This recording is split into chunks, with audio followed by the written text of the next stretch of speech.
Freedom in Syria. Protesters chanted the words over and over again. These demonstrations against the Syrian regime were the first in many in the lead-up to the war.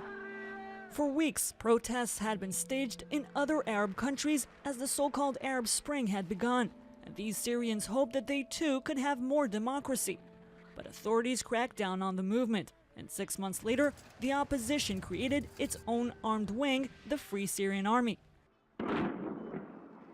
In July 2012, they launched the Battle of Damascus, which they never managed to capture, then the Battle of Aleppo, Syria's most prosperous city at the time. The opposition took control of the east, the regime of the west, while civilians fled the bombings. That same year, in August, 1,429 people were killed in violent clashes outside Damascus. The regime was accused of attacking its own people with deadly gas. Bashar al-Assad denied, but following the allegations, the UN Security Council voted its first resolution, forcing the Syrian authorities to destroy their gas arsenal.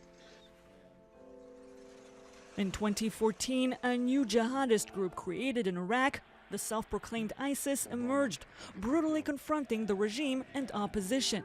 It seized rebel-held territories and then regions in neighboring Iraq, killing thousands of innocent civilians and proclaiming its own country, which it called the Islamic State. The organization launched a parallel war on social networks. Trying to terrorize the West, they decapitated several journalists, posting the assassination videos online.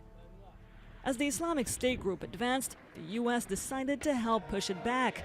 It formed a coalition that launched airstrikes against militant positions.